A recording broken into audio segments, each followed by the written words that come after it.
Guys good morning, કેમ છો બધા ભાઈઓ? અત્યારે વાગી રહ્યા છે સવારના 7:30 અને આપણે ભાઈઓ નીકાળી લીધી છે આપણી બાઇકની બુક, કેમ કે ભાઈઓ 6 મહિના થઈ ગયા બાઇક લીધે. હવે આને સર્વિસિંગ કરાવવા જવાની છે. બીજી સર્વિસ આવી ગઈ છે. તો કાલે જવાના હતા, પણ કાલે બીજું કામ હતું, મોગલધામ ગયા હતા, એટલે આજે જવાનું છે. અને અત્યારે આપણો નાસ્તો ચાલતો હતો, નાસ્તો કરી લીધો છે.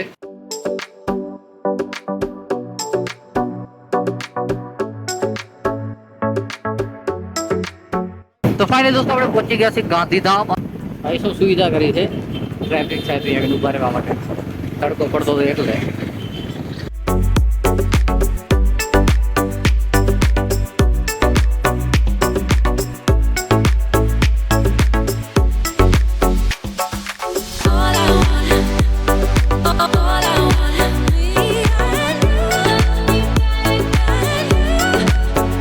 તો ફાઇનલી ભાઈઓ આપણે પહોંચી ગયા છીએ જાવા યજદીના શોરૂમમાં, પણ શોરૂમ ભાઈ બંધ પડ્યું છે અને ગ્લાસ ઓપન પડ્યો છે. જો બાઇક કઈ પડી છે અંદર, બોબર દેખાય છે, રી બીજી બધી છે. આ રહી આપણી બાઇક.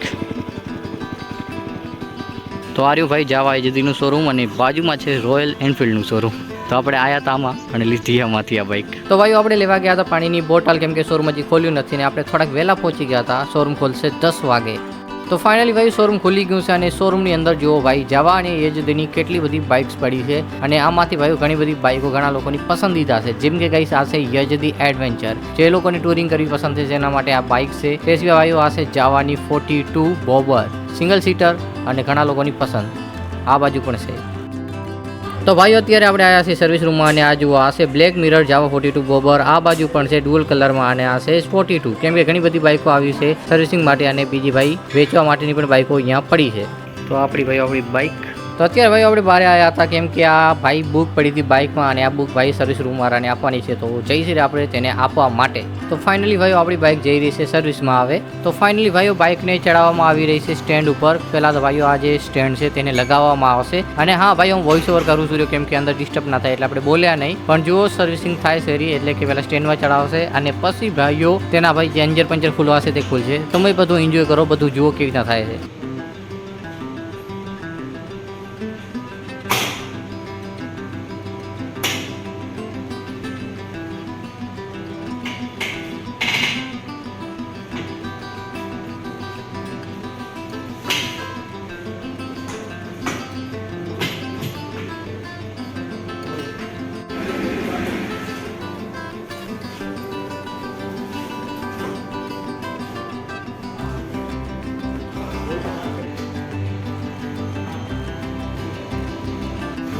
તો ફાઇનલી ભાઈ આપણી બાઇકની સર્વિસનો વારો આવી ગયો છે.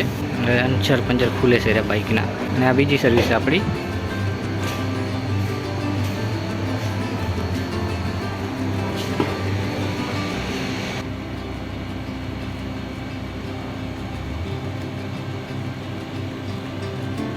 ભાઈઓ આની હાઇટ એટલી છે કે પૂછો જ નહીં. આ લગભગ 6 ફૂટના 6.5 ફૂટના બંદા માંડે છે ને આ બાઇકને 5.5 ફૂટના પણ ચલાવી શકે. આની હાઇટ એકદમ નીચી છે, ઘણી નીચી. આની પણ જાવા 42 બોબર બ્લેક મિરર. આ કયો કલર છે ખબર નહીં.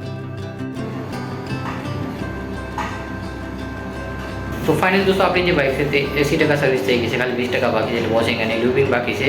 અને અત્યારે બીજાની લાગી ગઈ છે સર્વિસિંગમાં. તો ફાઇનલી ભાઈ બાઇકમાં જે સર્વિસ કરવાની હતી તે બધી થઈ ગઈ છે, ખાલી વોશિંગ બાકી છે અને લ્યુબિંગ બાકી છે. તે ભાઈ કરે છે રહ્યો.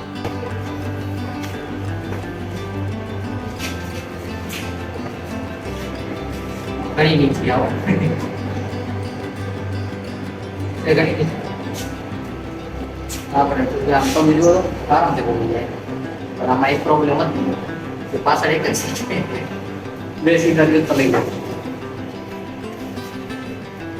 અને ભાઈઓ આ જે બોબર છે એમાં જુઓ ચાર્જિંગનો ઓપ્શન છે, પણ આપણામાં નથી, કેમ કે આ એસેસરીનો પાર્ટ છે, આપણે નખાવવો પડે. પણ આપણે જરૂર નથી એટલે આપણે નખાવ્યું નથી. તો ભાઈઓ બાઇકની પાછી સ્ટેન્ડમાં લગાડી નાખી છે. એમ તો સર્વિસ થઈ ગઈ છે, પણ ભાઈઓ આપણે મેઇન સ્ટેન્ડ લગાવવું છે એટલા માટે પાછી સ્ટેન્ડમાં ચડાવી છે. અને આ જો ભાઈ એક્ઝોસ્ટ ઓપન કરી નાખ્યું છે, કેમ કે તે કાઢ્યા પછી સ્ટેન્ડ લાગશે. તો ફાઇનલી દોસ્તો સર્વિસ કમ્પ્લીટ થઈ ગઈ છે અને હવે આપણે ભાઈ નીકળી છે અહીંયાથી. પહેલાં ભાઈ નાસ્તો કરવો પડશે, કંઈ જાય એકાદી જગ્યાએ જઈને નાસ્તો કરવો પડશે. નાસ્તો કેમ કે વાગી ગયા છે 1. સવારે ખાઈને આવ્યા હતા નાસ્તો કરી. હવે ભાઈ ખાવાનો ટાઈમ થઈ ગયો છે, ભૂખ તો લાગે જ.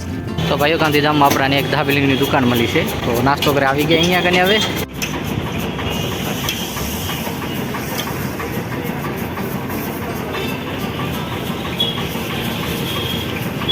આ કયો રસ્તો ભાઈબંધ કહેવાય? રામબાગ 4 રસ્તો. તો ચાલો ભાઈઓ નાસ્તો કરી લીધો છે. તો હવે ભાઈઓ આપણે નીકળી પડ્યા છીએ ઘર બાજુ, કેમ કે ભાઈ હવે તો કંઈ કામ નથી, જે કામ હતું તે થઈ ગયું છે. અને અત્યારે ભાઈ લગભગ 12 કંઈ 1 વાગી રહ્યો છે અને ભાઈ ગરમી એટલી પડે છે ભાઈ પૂછો જ નહીં. બાઇકમાં સીધો પણ એટલી બધી ગરમી લાગે છે, ગરમ ગરમ હવા લાગે છે. આ ગાડીનું એક્સિડન્ટ. તો ભાઈઓ આપણે પકડી લીધો છે હાઈવે અને જઈ રહ્યા છીએ હવે ઘર બાજુ. તો આજના બ્લોગમાં આટલો જ. બ્લોગ સારો લાગ્યો હોય તો લાઇક શેર સબસ્ક્રાઇબ કરી નાખજો અને ફેસબુક ઉપર જોતા હો તો ફોલો કરી નાખજો.